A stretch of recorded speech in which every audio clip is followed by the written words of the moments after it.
The hemp silk kimono in Japan, and China has never stopped growing hemp. Hemp has been grown in China for thousands of years, and they never had a prohibition on it, and they are one of the biggest producers of hemp. In fact, the biggest consumer of hemp is the Chinese army.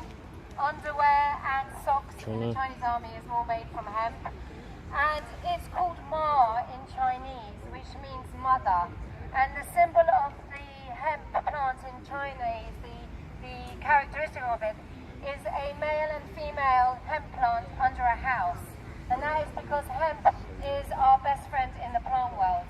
It has a male and a female plant, just like we need to connect male and female, and it is our best friend both for what it can give us and for our health and well-being. In England, it was illegal under Henry VIII and Elizabeth I not to grow hemp. You had to grow one root, or it was about a third of an acre had to be hemp, and you could pay your taxes and use your taxes with it. Why is that? Well, under Henry VIII, when he wanted to marry Anne Boleyn, he decided to set up the Church of England and divorce himself from the Catholic Church and from the Pope and the Vatican. As soon as he did that, the Vatican cut all funding to Britain. By cutting funding, Britain had to look at creating its own wealth and resources and turn to the hemp plant for that.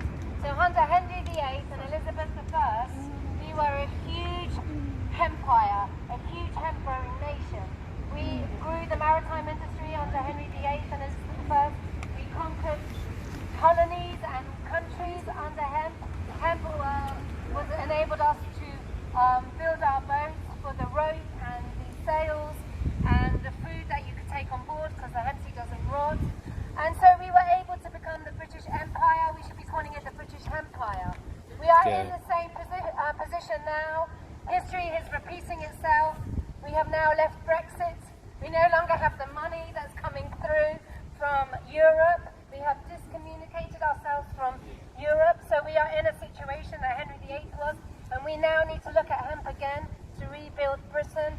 We can do this because of its amazing uses, industrial uses that it has. Bioplastics, biofuels, construction, paper, CBD. I mean, the uses are over 25,000. And if we remove these home office licensing and all the other crippling political barriers to growth, we can really enable a free market economy with this plant. And what we are demanding, Boris Johnson and this government who are taking us out of Brexit, is to recognise that history always repeats itself, and it is repeating itself now.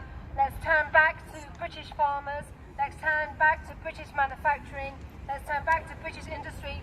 This is a situation of economic and job creation. This isn't about a group of activists, hippies coming together and wanting to smoke marijuana. This is really about looking at the economy as it stands once we leave Brexit. This is about feeding our families.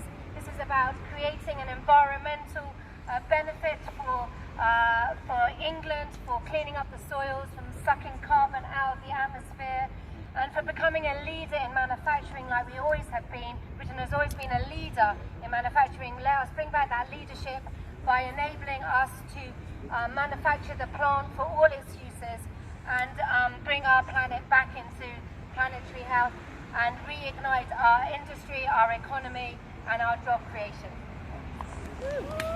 Woo! Grow the seeds! Grow the seeds! Grow the seeds! Grow the seeds! Grow the seed! Grow the seed! Grow the seed! Grow the seed! It's really time to wake up and grow the seed. Seed the future. Seed the future.